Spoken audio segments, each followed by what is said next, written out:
할렐루야. 네, 여러분 반갑습니다. 경상북도 경산시 진량읍 부길이 175번지가 여러분 어떤 곳인지 아십니까? 예, 제가 태어난 곳입니다. 예. 제 고향인데요.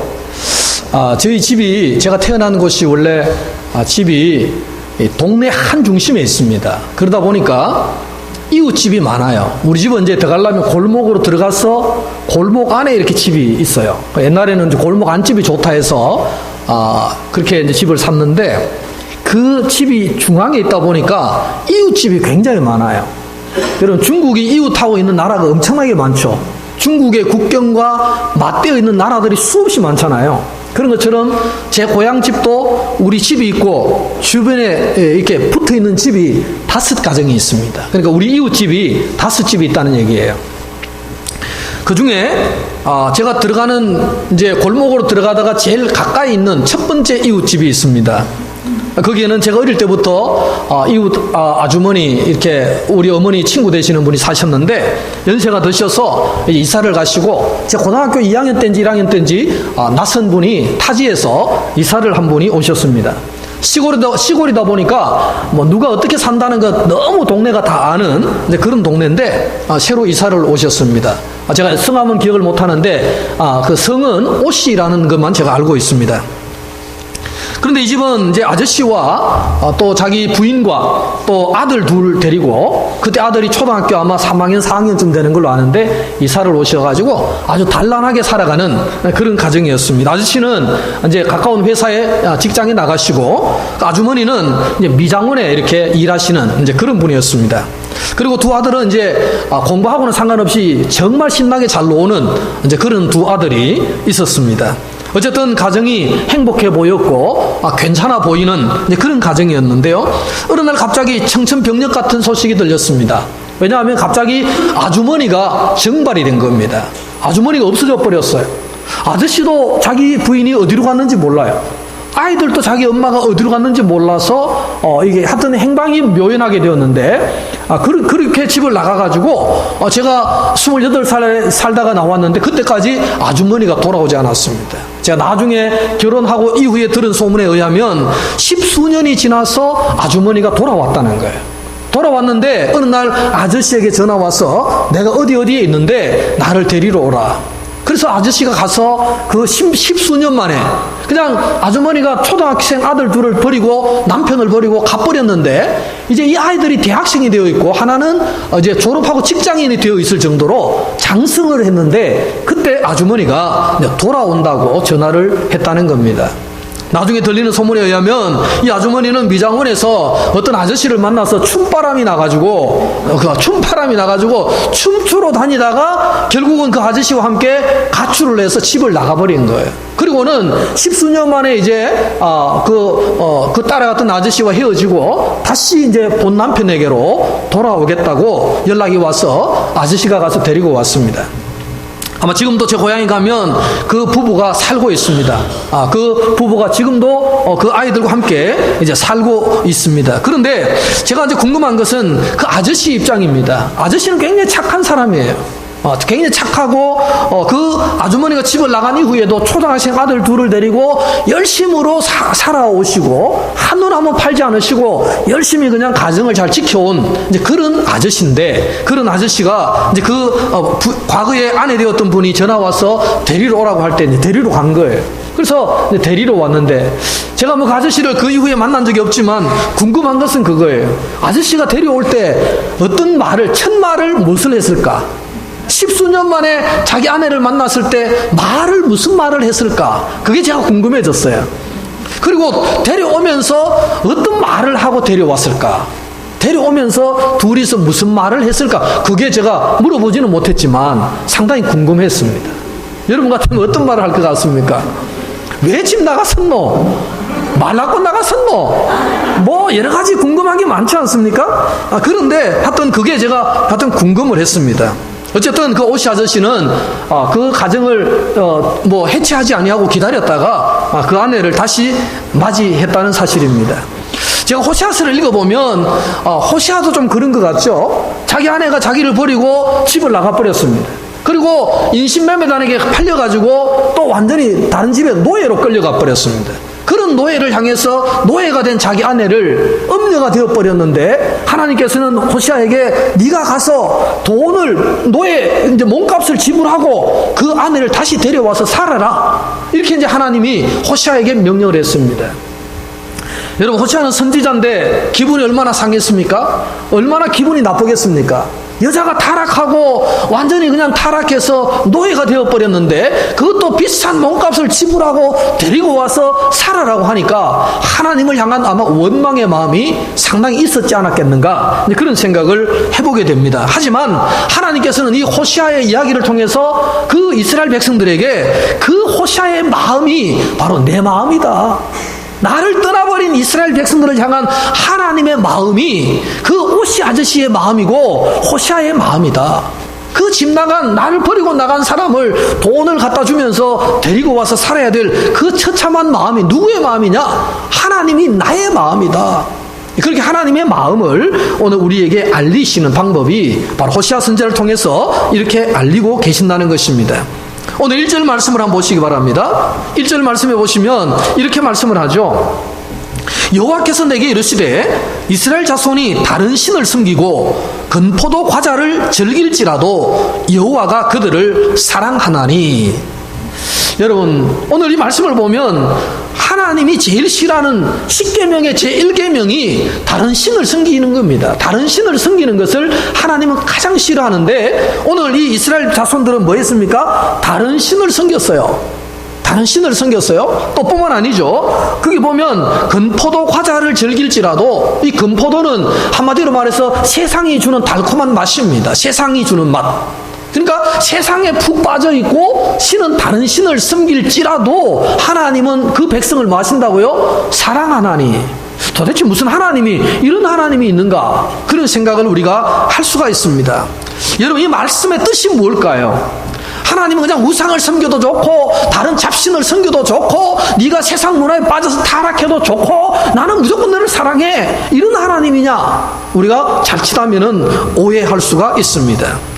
여러분, 하나님께서는 절대로 다른 신을 따라가거나 세상 것을 사랑하는 자들을 하나님은 사랑하시지 않습니다. 그런데 하나님은 오늘 본문에 의하면 그럼에도 불구하고 나는 사랑한다, 이렇게 표현을 하고 있습니다. 이 말씀의 의미는 무엇일까요? 오늘 본문에 나타나는 하나님은 이런 하나님이죠. 이스라엘 백성들을 향해서 하나님은 끊임없이 사랑하신다 말씀합니다. 그런데 죄에 빠지고 다른 신에 빠진 이스라엘 백성들을 계속 사랑한다, 이런 뜻은 아닙니다. 자, 그런 어떤 상황에 있지만 그럼에도 불구하고 하나님의 인간을 향한 근본적인 사랑은 변함이 없다. 그런데 지금 다른 신에 빠져있는 사람을 지금 사랑하지는 않는다는 거죠. 왜 그렇습니까? 지금 다른 신을 섬기고 세상 문화에 완전히 젖어서 타락한 이런 백성을 하나님은 근본적으로는 사랑하시지만 지금 그 상황을 사랑하시는 건 아니다, 이렇게 지금 말씀을 하는 것입니다. 여러분, 하나님께서는 한번 선택한 하나님의 백성을 포기하지는 않으시지만 현재 타락했거나 현재 잡신을 섬기는 것을 계속 용납하고 계속 사랑하고 그런 마음은 하나님도 없다는 뜻입니다. 무슨 말씀입니까? 오늘 이 말씀을 잘 이해하시려면 하나님의 사랑의 무조건성, 그리고 하나님의 사랑의 조건성, 이런 것을 우리가 분명히 알 필요가 있습니다. 여러분, 하나님은 죄인들을 사랑하십니다.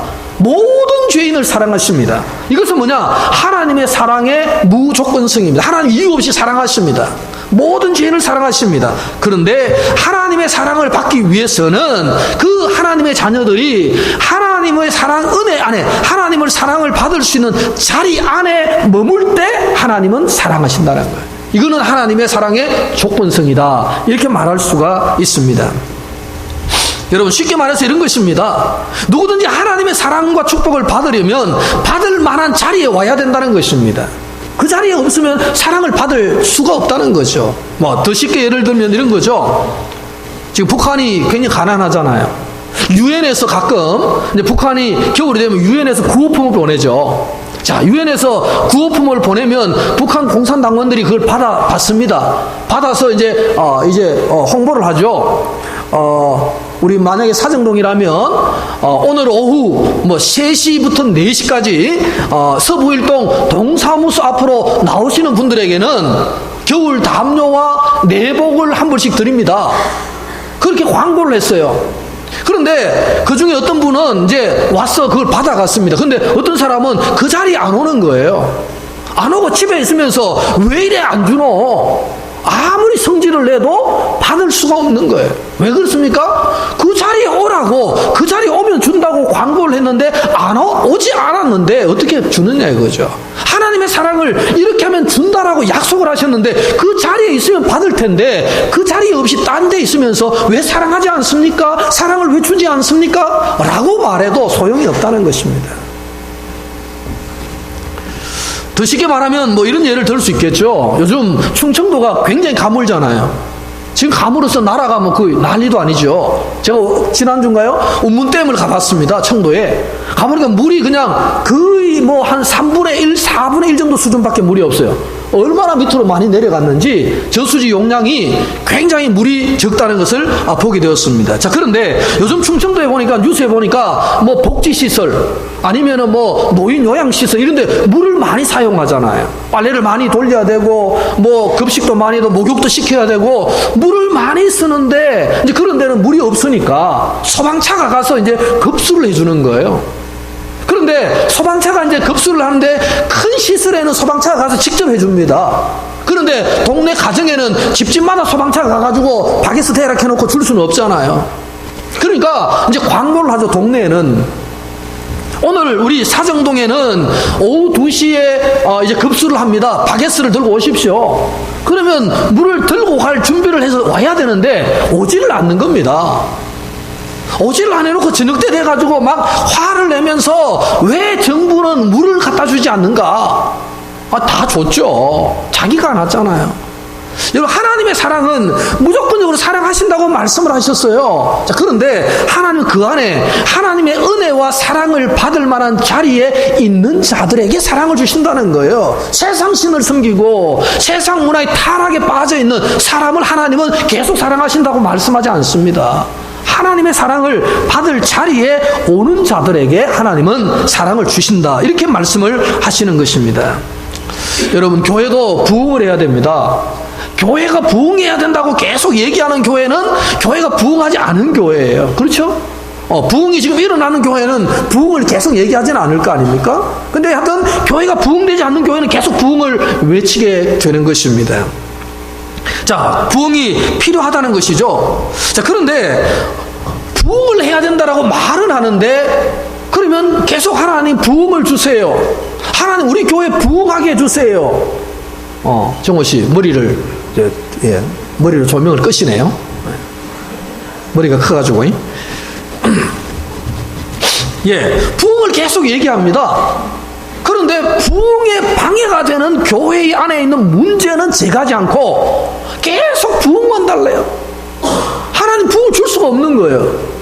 자, 부흥을 하려면 너희들의 문제 그거부터 해결해라. 그것만 해결하면 내가 부흥을 줄 텐데 해결을 하지 않아놓고 계속 부흥을 달라는 거예요. 그렇죠? 복권을 사놓고 하나님 복권 당첨 좀 되게 해주세요 기도하면 되는데 복권을 안 사놓고 기도하니까 하나님이 방법이 없잖아요. 복권을 사놓고 기도해야 될 거 아닙니까? 근데 복권도 안 사놓고 계속 복권 당첨해 주세요. 어떻게 하나님이 주십니까? 그 복권을? 방법이 없는 거예요. 여러분, 오늘 이스라엘 백성들을 향한 하나님의 마음이 그것입니다. 완전히 타락해 있고 완전히 다른 신을 섬기고 있으면서 하나님 우리를 사랑해 주세요. 하나님이 사랑해 주지 않습니다. 어떻게 합니까? 오늘 성경에 의하면 너희들은 노예가 될 것이다. 완전히 너희는 홀딱 벗겨지고 빨가벗겨지고 완전히 피폐하게 만들어서 노예가 될 것이다. 노예가 된 다음에 그때 하나님을 향해서 무엇이 잘못되었는가를 깨달았을 때 그때 내가 너희를 다시 가나안 땅으로 데려오겠다. 이게 하나님의 음성이에요. 여러분, 이것은 굉장히 우리에게 중요한 말씀인 것입니다. 하나님 사업을 좀 잘 되게 해주세요. 얼마나 좋은 기도입니까? 사업이 잘 되면 얼마나 좋겠습니까? 그런데 가만히 생각해 보면 사업이 안 될 수밖에 없는 이유가 제게 우리 여러분 자신에게 있는데 그거는 생각하지 아니하고 무조건 사업 잘 되게 해달라고 기도한다면 하나님도 참 기가 막힌 일이죠. 야, 나는 사업을 잘 되게 해주는데 네가 네 사업을 막고 있잖아. 그런 것입니다. 여러분, 교회가 부흥하려면요, 근본적으로 모든 성도들이 거룩을 유지해야 됩니다. 거룩해야 돼요.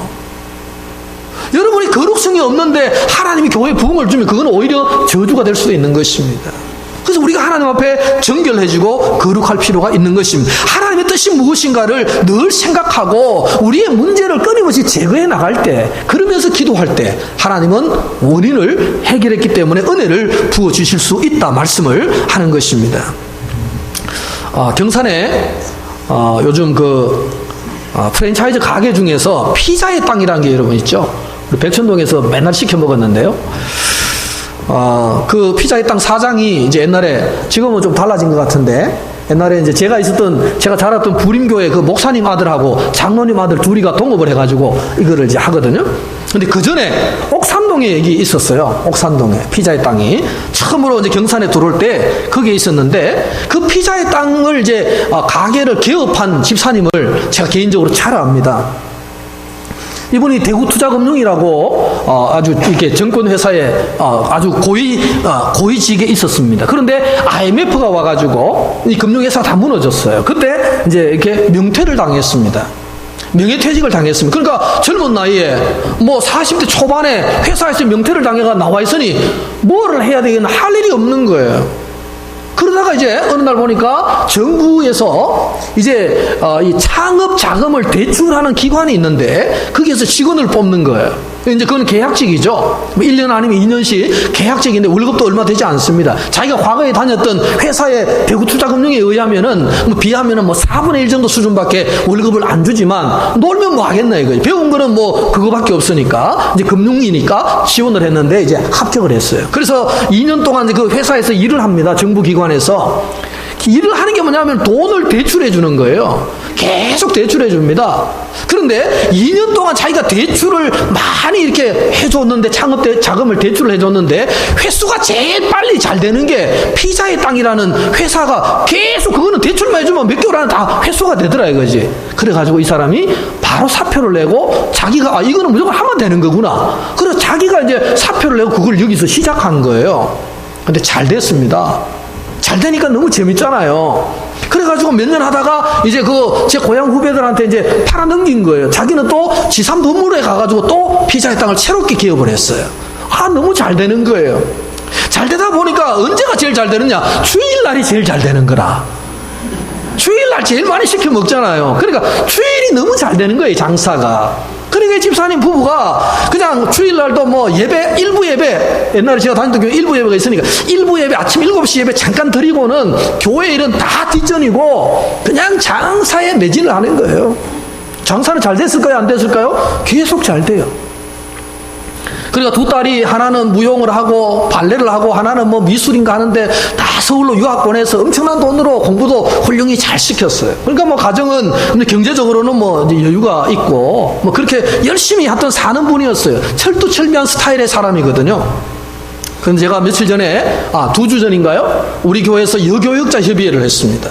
우리 대구 경북에 대구 사계 노회에 이제 여자 목사님 전도사님이 다 모여서, 우리 강복자 전도사님이 계시니까 다 모여서 총회를 여기서 했는데, 그때 제가 있었던 교회 전도사님이 오셨더라고요. 그래서 오랜만에 만나서 이렇게 얘기를 쭉 하다가 보니까 그 집에 큰 어려움이 있다는 얘기를 했어요.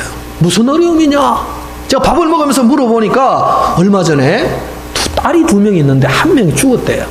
왜 죽었냐? 물으니까 뭐 이렇게 얼굴에 무슨 암이 생겨가지고 그렇게 갑자기 1년 정도 투병을 하다가 딸이 하나 죽었다. 사실 그 집사님의 어머님이 믿음이 굉장히 좋으신 분이에요. 영덕분이신데 이제 대구로 자녀들을 데리고 나와서 홀몸으로 고생하면서 자녀들을 다 훌륭하게 키워가지고 그리 사시는 그런 어떤 분인데, 어머니의 그 믿음이 있고, 그리고 이제 이 집사님의 믿음을 이어서 자녀들에게 믿음이 잘 전수돼야 되는데, 이 자녀들은 그냥 세상에, 즉 다른 말 하면 먹고 사는 일에 너무 빠져가지고 교회는 뒷전이에요.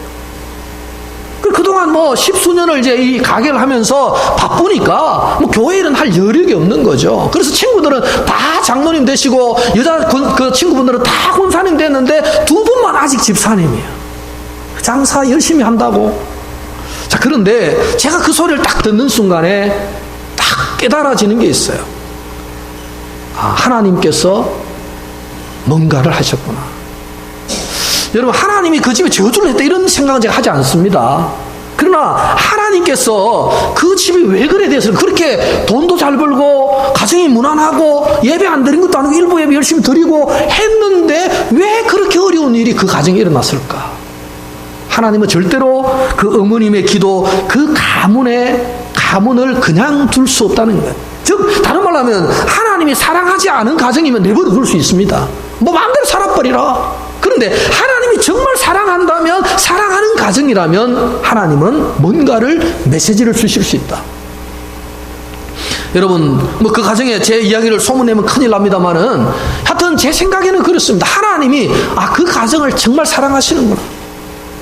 하나님이 무조건 이유 없이 그렇게 세상이 흘러가듯이 사람이 죽고 살고 하는 문제인데 하나님이 사랑하신다. 여러분, 이스라엘 백성들이 하나님의 택한 백성이잖아요. 그런데 이 택한 백성이 딴짓을 하니까 하나님 그냥 내버려 두지를 않는 거예요. 그냥 다른 나라의 노예로 팔아버린 거예요. 거기서 팔려서 울면서 내 인생이 왜 이럴까? 우리가 왜 이렇게 됐는가라고 탄식하고 있을 그때에 하나님의 사랑을 깨달았을 때에 하나님은 다시 구원하여서 원래 자리를 돌려주신다는 거예요. 여러분, 오늘 우리가 세상에 사는 거 중요합니다. 먹고 살아야 되잖아요. 그런데 하나님의 일을 다 뒷전으로 하고 하나님이 완전히 2등 3등으로 밀어내놓고 내 할 일만 열심히 한다고 되는 것이 아니라는 거예요. 하나님을 정말로 사랑한다면 우리가 그런 마음을 잘 가져야 된다는 거죠. 오늘 다른 신을 섬기고 금포도 과자를 좋아해도 하나님 그래 오냐 잘한다 이렇게 말씀하지 않았다는 거예요. 하나님은 그들을 다시 노예로 팔아서 고멜처럼 처참한 인생길에 막다른 골목까지 보내서 거기서 하나님을 깨닫고 나는 하나님의 사랑이 없이는 살 수 없는 존재구나. 그걸 깨닫고 돌아오도록 만드시는 하나님. 그 하나님의 마음을 오늘 이 호세아를 통해서 우리에게 전달하고 있다는 것입니다. 여러분, 오늘 호세아는 이 고멜을 사랑하기 위해서 대가를 지불했어요. 어떤 대가를 지불했습니까? 오늘 2절을 한번 보실까요? 2절 말씀 한번 읽어보겠습니다. 다 같이 시작. 내가 은 15개와 보리 한 호멜 반으로 나를 위하여 그를 사고. 여러분, 고대 사회입니다. 그때 은 15개, 얼마나 큰지는 모르겠지만 은 15개는 아마 상당한 돈일 거예요. 왜냐하면 노예 한 사람의 몸값이니까. 노예 한 사람은 속값보다는 비쌀 거 아닙니까? 그래서 상당한 돈이라고 생각이 됩니다. 그 은 15개와 보리 한 호멜 반으로 나를 위하여 그 여자를 사서 왔다. 이렇게 말씀을 하고 있습니다. 여러분, 호세아는 고멜의 몸값을 정확하게 지불한 것입니다. 고멜의 의사와는 상관없이 이제 고멜은 자기가 이유 없이 이제 호세아의 것이 되었어. 왜? 몸값을 지불하고 샀으니까. 이제 그 주인이 누가 됐습니까? 호세아가 된 겁니다. 원래 남편이 자기의 주인이 되었다는 것입니다. 고멜 자신의 의사와는 상관없이 고멜은 호세아라는 남편의 소유가 되었다. 이렇게 말씀합니다. 여러분, 성경은 구원에 대해서 여러 가지 개념을 가지고 있죠. 구원. 여러분, 구원이 뭘까요? 구원에 대해서 성경은 가장 기본적으로 제사의 개념이 있습니다. 제사. 구원할 때는 이제 제사인데요. 그것은 뭐냐면은 제사는 반드시 피를 흘려야 돼요. 누군가가 구원을 받기 위해서는 누군가가 피를 흘려야 된다라는 말씀입니다. 자, 그럴 때 그거는 제사적 개념으로서 구원이 있어요. 또 하나의 개념은 오늘 이 나오는 본문의 개념인데 경제적 개념이 있죠. 몸값을 많은 겁니까? 지불하는 거예요. 여러분이 구원받기 위해서는 여러분을 대신해서 몸값을 누군가가 지불한 거죠. 예수님이 대신해서 피값을 지불했기 때문에 우리는 구원의 반열에 설 수 있는 겁니다. 이거는 뭐냐? 경제적 개념이죠. 대가를 지불하는 겁니다. 그리고 또 더 나아가서 나타나는 것은 사회적 개념이라는 게 있어요. 사회적 개념. 이거는 입양하는 거죠. 내 자녀가 아닌데 입양을 하는 거죠. 다른 말로 하면 이것입니다. 탕자가 돌아왔잖아요, 집으로. 탕자가 집으로 돌아왔을 때에 아버지가 탕자에게 한 일을 여러분 기억하시죠? 누더기 옷을 다 벗깁니다. 그리고 새 옷을 다 입히죠. 그리고 손에는 자기 아버지 끼던 반지를 끼워주죠. 발에는 뭘 끼웁니까? 신발을 신겨줍니다. 자, 여러분, 반지를 끼워주고 옷을 입히고 신발을 신겼다는 것은 이제는 너는 거지가 아니고 이제는 너는 나의 아버지의 권리를 다 이어받은 유산을 물려받을 수 있는 아들의 자리로 돌아왔다라는 것을 그렇게 표현을 한 거죠. 자, 이제 탕자는 과거에는 거지였지만 아버지를 만난 이후 지금은 뭡니까? 아버지의 아들의 권리를 얻은 거예요. 이제는 자기는 과거에는 그냥 집 나간 거지였지만 이제는 돌아왔을 때는 그 아버지의 아들의 권리를 회복한 거예요. 오늘 우리가 구원을 얘기할 때도 마찬가지입니다. 구원의 개념이 우리가 하나님 앞에 권리를 회복한 거예요. 어떤 권리입니까? 하나님의 자녀가 됐다는 권리, 하나님의 아들이라는 권리가 우리에게 있는 거예요. 여러분 기도할 때 어떤 권리로 기도합니까? 하나님의 자녀잖아요. 우리가 자녀는 아버지께 말할 수 있다? 당당히 요구할 수 있다. 하나님 이거 필요합니다. 하나님께 우리는 기도할 때에 자녀의 권리로서 기도하는 거예요. 자, 그것은 이제 사회학적 개념이다. 사회적 개념이다. 그렇게 말씀할 수 있죠. 누가복음 11장 11절에 보면 이런 말씀이 있어요. 너희 중에 누가 아버지 된 자로서 누가 아들이 생선을 달라 하는데 생선을 대신해서 뱀을 주며 알을 달라 하는데 전갈을 주겠느냐? 너희가 악할지라도 좋은 것을 자식에게 줄 줄 알거든 하물며 너희 하늘 아버지께서 구하는 자에게 성령을 주시지 않겠느냐? 여러분 우리가 구한다고요? 무엇으로 구하느냐? 어떤 자격으로 구하느냐? 하나님의 자녀로서의 구함입니다. 이건 이제 권리를 회복하는 거죠. 이 사회적 개념입니다. 어쨌든 오늘 호세아는요, 이 고멜이라는 그 아주 타락해 빠진 자기 부인을, 전 부인이죠, 그 부인을 대가를 지불하고 사왔습니다. 고멜은 어떻게 됐습니까? 구원을 받은 거예요. 그 구원을 베푼 자는 자기 과거의 남편이 그렇게 했다는 것입니다. 여러분 오늘 본문이 말씀하는 것은 구원의 경제적 개념입니다. 고멜은 이제 다시는 두려워할 필요가 없고 전 주인을 이제 과거 지금 노예된 그 주인을 두려워할 이유가 없어요. 왜? 이제는 자기가 남편에게 돌아왔기 때문에 과거를 두려워할 필요가 없다는 것입니다. 저 여러분들도 마찬가지입니다. 우리가 과거에 무엇을 믿었든 어떤 삶을 살았든 하나님의 자녀가 되었고 구원의 확신을 가진 이상 이제는 과거의 잡신들에 대해서는 신경 쓸 필요가 없다는 거죠. 당연히 없습니다. 이제 우리가 신경 써야 할 분은 오직 우리를 구원해 주신 하나님만 신경 쓰면 되는 거죠. 오늘 고멜은 다른 옛날 주인을 전혀 신경 쓸 필요 없이 이제는 남편 된 호세아, 자기 남편 하나만 신경 쓰면 되는 거죠. 마찬가지입니다. 여러분 오늘 우리는 그리스도의 피값으로 그리스도의 몸값으로 우리는 주님 앞에 구원을 받은 사람들이죠. 그러니까 우리는 이제는 다른 것 전혀 신경 쓸 필요 없이 오직 한 분 하나님을 향해서 마음을 열고 한 분 하나님만 섬기면 되는 그런 신분이 우리의 신분이라는 사실을 깨달으시기를 축원합니다. 여러분 호세아는 돌아오는 길에 고멜에게 무슨 말을 했겠습니까? 자, 오늘 호세아는 이런 말을 합니다. 제가 오늘 서두에 그 오시 아저씨가 무슨 말을 했을까 궁금하다고 했는데요. 오늘 호세아를 보세요. 무슨 말을 하는지 3절을 한번 읽어볼까요? 다 같이 3절 시작. 그에게 이르기를 너는 많은 날 동안 나와 함께 지내고 음행하지 말며 다른 남자를 따르지 말라. 나도 네게 그리하리라 하였노라. 아멘. 자, 호세아가 지금 하는 말이 뭡니까? 자세히 한번 보세요. 이 말씀을 가만히 보면 호세아는 자기 아내에게 이런 말을 하죠. 너는 많은 날 동안 나와 함께 지내고 음행하지 말고 다른 남자를 따라가지 말고 이렇게 세 가지를 얘기하죠. 자, 이것은 무엇을 말하냐면 결국 이제는 네가 딴 생각하지 말고 네가 왜 그 과거에 그렇게 되었는가를 조용히 한번 생각해봐라 이겁니다. 이제 더 이상 다른 남자 따라가지 말고 제발 이제 바람 그만 피우고 과거에 왜 바람을 피우다가 그렇게 노예가 됐는지 지금 이제 조용히 시간을 한번 가지면서 생각 좀 해봐라. 이렇게 이제 호세아가 아내에게 제시를 하는 것입니다. 네 자신이 어떤 사람인지 그리고 네 남편인 호세아 나는 도대체 무엇인지 그거를 가만히 한번 생각해봐라. 그것을 오늘 호세아는 말씀합니다. 여러분 이 호세아의 이야기는 결국 하나님께서 이스라엘 백성들에게 하는 말씀이죠. 너희들이 왜 이렇게 노예가 되었는가를 이제 생각 좀 해봐라. 그렇게 말씀을 하고 있는 것입니다.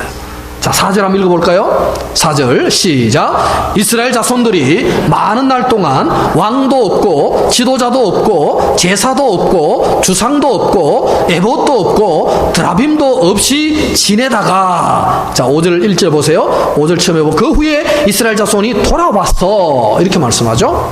자, 앞으로 보십시오. 자, 여기는 왕도 없고 지도자도 없고 그 다음에 뭐 주상도 없고 드라빔도 없고 이게 무슨 얘기입니까? 이스라엘 백성들이 바람 피우다가 즉 영적으로 다른 신을 섬기다가 완전히 다른 나라에 끌려가서 노예가 되었다는 거죠. 노예가 되어 살면서 거기 무슨 뭐 왕이 있습니까? 뭐 제사장이 있습니까? 노예는 노예일 뿐 아무것도 아니지 않습니까? 자, 그렇게 이제 노예의 신세로 전락을 했다가 이제 다시 하나님의 은혜로 돌아와서 이런 말이죠. 여러분, 과거에는 너무 바빴습니다. 이 사람들 우상을 섬긴다고요. 왕 때문에 바빴고 지도자 때문에 바빴고 회의한다고 정책 세운다고 뭐 드라빔과 뭐 주상과 뭐 제사를 지낸다고 바빴어요. 그러다가 본질을 잃어버린 거예요. 본질을 잃어버리고 하나님 없이 살았습니다. 그래서 노예가 되어 보니까 아무 할 일이 없는 거죠. 이제는 고된 노역밖에 없는 거잖아요. 그러면서 생각을 해보는 거예요. 왜 우리가 하나님을 떠났었던가? 왜 우리가 좋으신 하나님을 버리고 딴 것들에 완전히 미쳐 있었던가? 그거를 그 노예의 삶을 통해서 생각해보고 깨닫게 되는 것입니다. 그런 다음에 돌아와서 이제는 무엇이 중요한지를 정확히 알고 살아가라. 그것을 말씀을 하는 것입니다. 여러분, 오늘 오전 말씀에 보면 그렇게 말씀합니다. 그 후에 이스라엘 자손이 돌아와서 그들의 하나님 여호와와 그들의 왕 다윗을 찾고 마지막 날에는 여호와를 경외함으로 여호와와 그의 은총으로 나아가리라. 오늘 호세아를 통한 예언이 그겁니다. 나중에는 완전히 끌려갔다가 포로가 되었다가 이제 다시 돌아왔을 때는 여호와 하나님만 섬길 것이다. 여호와 하나님만 사랑할 것이다. 그렇게 말씀을 하는 것입니다. 오랜 시간이 지난 후에 그들은 자신들의 문제를 깨닫게 되었다는 말씀입니다. 그들에게는 참 하나님이 없었다는 것이죠, 과거에는. 그런데 이제 다시 돌아왔을 때는 하나님이 내 인생의 전부구나, 참 하나님을 섬겨야 되는구나, 그거를 그때서야 깨닫게 될 것이다. 여러분, 우리가 참 신앙을 가지기 위해서 상당한 시간 동안에는 좀 우리가 이런 시간이 필요하죠. 한번 생각을 해봐라 이겁니다. 인생을 조용히 한번 생각해보라 이렇게 말씀합니다. 제가 어제 밤에 어제 오후죠, 설교 준비를 하는데 창문을 열고 했습니다. 그리고 이 와이셔츠만 입고 했는데 찬바람이 계속 창문으로 들어왔던가 봐요. 저도 모르겠는데 뭐 설교 준비한다고 계속 집중해 있으니까 뭐 추운지 더운지도 몰랐는데 시간이 좀 지나니까 몸이 막 오싹하면서 오한이 딱 드는 거예요. 컨디션이 갑자기 확 나빠지는 겁니다. 머리도 아프고 막 아무도 못하겠어요. 그래서 다 그만 집어치우고 집에 들어가서 이불 뒤집어서 누웠어요. 누웠는데 몸은 아픈데 잠이 안 오는 거예요. 좀 자면 좋겠는데 잠은 또 커피를 2잔이나 마셨으니 또 잠은 쉽게 오지 않습니다. 그래서 이제 제가 이렇게 보다가 여러분 잘 아시는 구성애 선생님 아시죠? 성강사, 성교육 전문적으로 하는 구성애라는 사람이 있어요.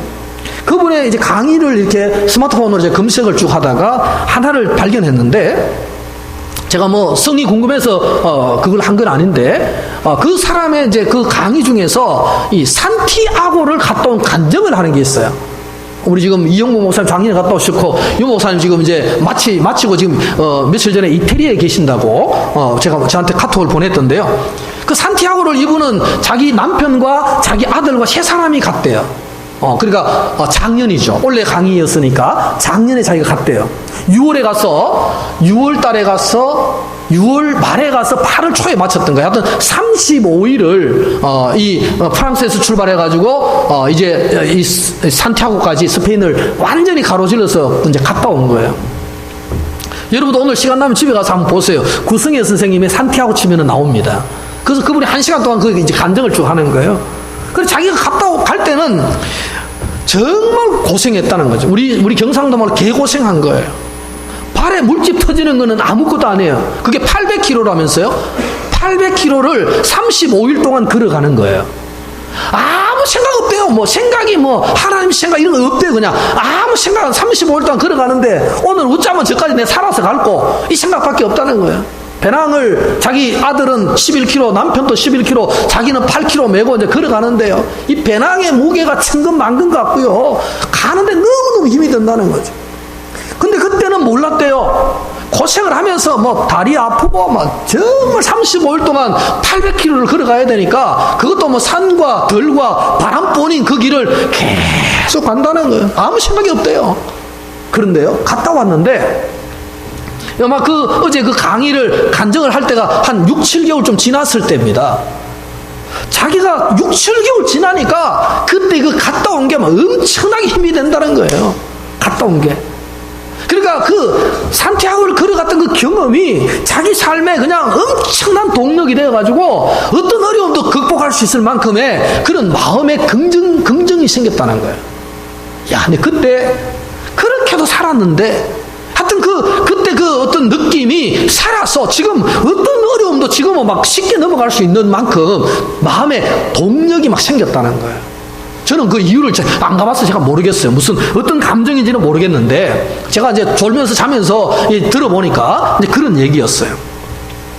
여러분 정말 고생을 했잖아요. 정말 힘들었잖아요. 그런데 그것이 나중에는 뭐가 됐다고요? 엄청난 에너지가 되고 힘이 됐다는 거예요, 이분에게. 그러니까 지금 어떤 어려움이 오더라도 아이고 충분히 내가 이길 수 있다. 이런 어떤 자신감과 긍정이 자기에게 있어가지고 이제는 별 두려움이 없다는 거예요, 인생이.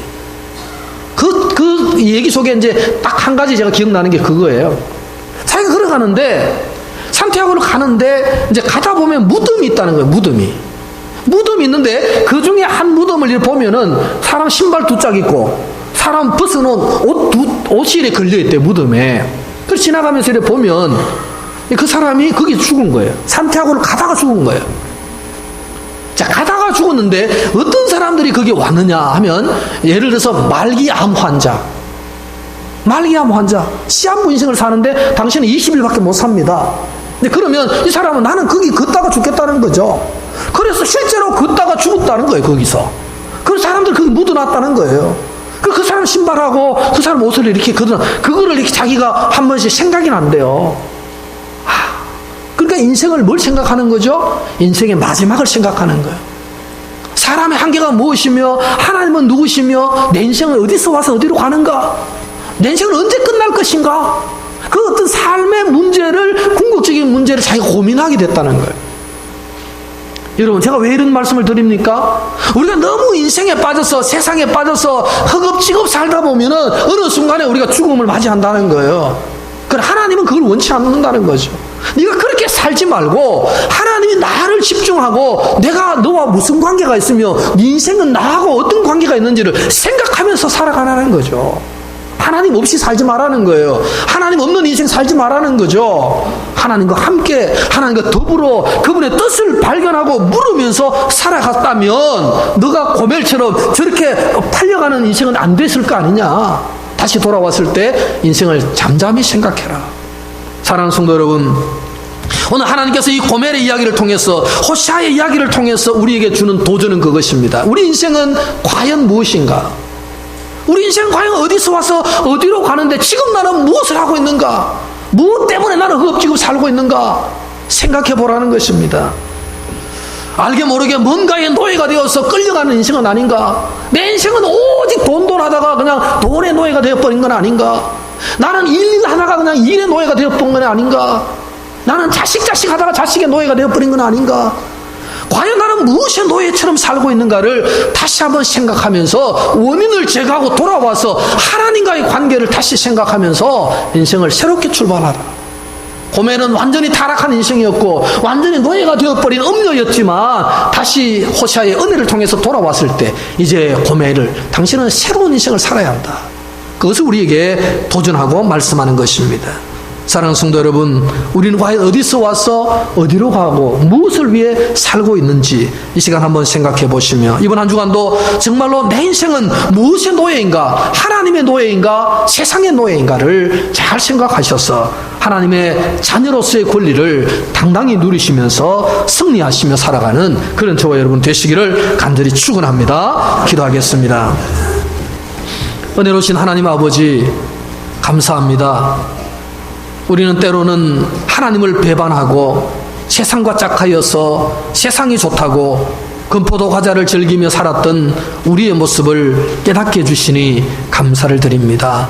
세상의 일에 매몰되고 세상의 것들에 취하여서 우리가 하나님을 부인하고 하나님을 잊어버리고 살아가는 인생은 아닌지를 돌아보기를 원합니다.